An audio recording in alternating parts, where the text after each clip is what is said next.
Just a standard risk disclosure before today's video. I'm not a financial advisor or trading expert. I'm simply a trader that likes sharing a bit of what I know. Trade at your own risk. I hope you enjoyed the series. Hey, welcome back to my second video in a series I'm calling Back to the Basics, where we'll work on covering all of the basic fundamentals needed to start trading futures. From beginning to end, I want these videos to be straight and to the point, focusing on all areas of knowledge needed to start taking trades and build that confidence within yourselves. In the last video, we talked about specifically how I personally set up my chart. Now, in the next set of videos that come out, I specifically want to talk about the chart and understand what we're looking at. And the way we can start that off is by talking about candlesticks. What exactly are these things that are printing on the chart? If we fast forward a little bit to exactly what prices are doing right now, you've got price action that's printing on a 2000 tick chart. Now, what does that mean? When looking at a 2000 tick chart, each bar, each candlestick represents 2000 transactions that take place within a single bar. If you're looking at a 5-minute chart, for example, let me go ahead and change this to a 5-minute chart. So I go top left here, minutes, 5-minute.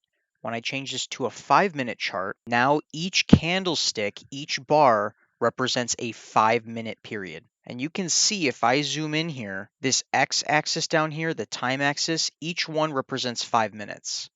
So from 1340 to 1350, we should have 2 bars that have printed in a 10-minute time period, 1 5-minute bar, 2 5-minute bars. That makes up a 10-minute window here. So this is a 5-minute chart. Now let's say we want to look at the daily chart. What does a daily chart represent? The daily chart represents every single candlestick, every single bar that has printed represents one trading day. Now you can see the time period at the bottom. We have March, April, May, June. That means from April to May, this is all the price action that printed on a daily basis. So if I hover over a bar here, this single bar, this green bar, was from April 4th. Next bar here, April 5th.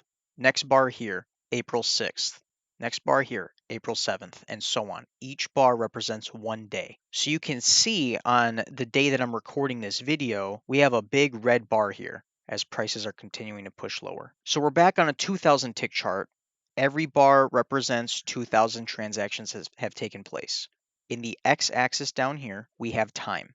In the y-axis on the side here, we have prices. So specifically for the E-mini S&P 500 futures market, you can see where the price levels are at on the right side here. So when you're watching a business channel, for example, and they're like the Dow, the NASDAQ, the S&P fell 50 points or it's up 75 points, it's referring to the price level that's being shown on the right side here. Now we'll talk a little bit more about that at a later video, but in today's video, I want to focus on a candlestick and what it is, how to read it. Now I want to try and explain this for people that have no idea what a candlestick is. So we really got 3 different types of bars. And I'm telling you right now, I apologize for my drawing, but this is how we're going to do it. So we got 3 different types of bars. We've got green bars here. Let's see if I can copy and paste this. Perfect. Okay, so we got a green bar, we've got a red bar, and then we got a bar that people like to call doji bars. Kind of drawn like that.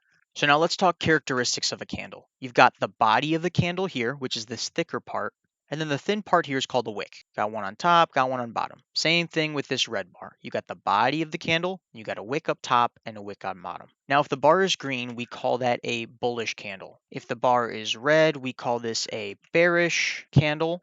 And then this one all the way to the right is a doji candle. Now let's dive a little bit deeper and identify exactly what we're looking at. So with a bullish candle here, this signifies that prices opened at a certain level, and by the time this candle finished and closed, it finished at a higher price level. So we have the open right here, we have the close all the way up here, and the wicks signify how high prices got and how low prices got. And that's what a bullish candle is. Prices had opened at a level and they closed higher than where they opened. That signifies prices moved up. Now for a bearish candle, this means prices had moved down. So that means they opened at a certain level and they closed at a lower level. And again, the wicks on top and bottom signify highs and lows of this specific candle that formed. Prices had opened, and by the time the bar was finished and ready to close, it closed at a lower level. Prices had gone down. So bearish means down. Bullish means up. Now this doji bar here signifies neutrality. That means prices opened and closed at the same level. Let me use a different color here. So that means they opened and closed at the same level. The top here is still the highs of that specific candle, and the lower part of this wick is the lowest point that this candle moved. And dojis just represent indecision. Prices did not finish higher or lower, they just finished exactly in the middle. So now that we have the basics and understand kind of what a candlestick is, let's look at a 2000 tick chart and apply what we see and understand. So again, if you see green bars, that means we had bullish movement. And if you see red bars, that means we had bearish movement. So I know prices are continuing to move over here. We'll look at that in a second, be able to observe it. But in the meantime, I just want to focus exactly on this area of the chart here. So with this bullish movement, again, each bar represents 2,000 transactions that have taken place. Now we understand the characteristics of what a candlestick is. Let's just apply what we know on this candle right here. So after this bar closed, it closed at this price level right here. And if you look over to the right, you'll see prices closed at 3652.75. They closed on this candle. Now the next bar starts up and it opens at that level. Prices had opened here. They had pushed up to a high. Here's the wick. So this is the highest level that prices got to. And then as the number of transactions reached 2,000, we closed just below how high it got. So prices had opened at this level and then they closed up at this level.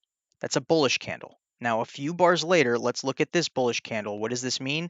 That means prices opened at this level and they closed at a higher level. That's a bullish candle. Now, as soon as this bar closed at the higher level and we had 2,000 transactions, the next bar starts to print. So with this candle here, prices could have moved up.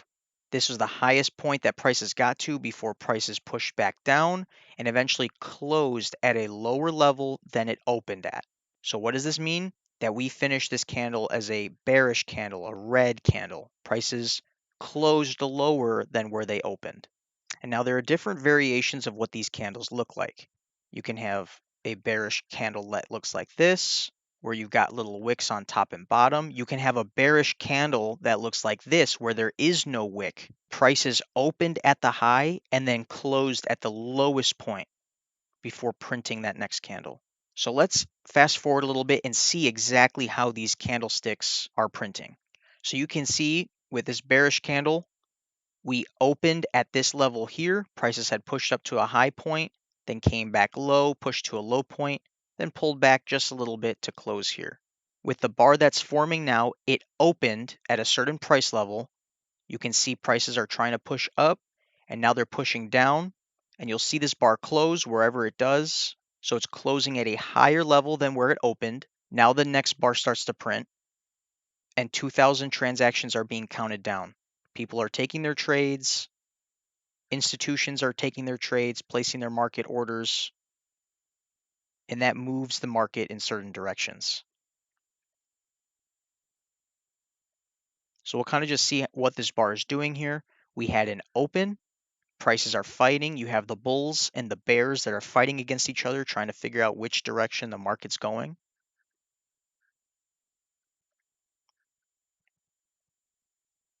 And as prices push up, you can see that wick start to form as it creates new highs, and then it pulls back down and closes. And this happens continuously. The next bar is opening. Prices are pushing down. As prices push down, that wick starts to develop. And if prices do continue lower, you'll see that wick disappear, or at least the wick start to push down. You see as prices push lower, they're pushing lower. If they pull back, you're going to start seeing a wick. The bottom of that wick is the lowest part that that bar managed to get down to within that candlestick. So prices opened at this level. They closed at this level, so they closed lower than where they opened. So that signifies a bearish candle. We got the highs of that move and the lows of that move. So that's a bullish versus a bearish candle. You can see exactly how they print. Now, if you're looking at a 5-minute chart, for example, every 5 minutes, you'll see how prices are forming. So if I switch over to a 5-minute chart, you'll see it takes a little bit longer for a bar to print because it's a 5-minute chart. For a 2000 tick chart, prices can print relatively quickly, but the characteristics of this candle are still the same. We had prices that opened at a certain level, And as they continue to push up for the next 5 minutes, where that bar closes will determine whether it's a bullish candle or a bearish candle. And then the wicks signify the lowest points within that 5 minute window that prices got to. And then the wick on top signifies the highest point that prices got to within a 5 minute window. So that's a bullish versus bearish candle. Now let's find a doji candle. We got a few here. We got one right here. We've got another one right here. And so considering what we know about characteristics of candlesticks, we had prices. Let's just look at this bearish bar for a second. So prices closed lower than they opened. Next bar prints. This is where prices opened at this level right here. And they were pushing up or they were pushing down. They were trying to figure out where they wanted to go. You got 1,500 orders left, 1,000 orders left, 500 orders left, and now 2,000 transactions have taken place. The bar is closing. It closes exactly where it opened. So bulls didn't win, bears didn't win, prices just finished with indecision. It's the same thing that happened on this candle right here. This bullish bar printed, it closed higher than it opened. So we got this bullish candle. Next bar starts to print. It opens at that level, kind of moves around, and then eventually closes at the same level, indecision. That's what a doji bar is. So anyway, from start to finish, that is what a candlestick is. And as they print bar by bar, we call that price action. Now, again, understanding these characteristics, go ahead and look at the chart, see the different types of ways that these candlesticks will form. They won't always look as standard and cookie cutter as this. There will be some movement and some direction that prices move.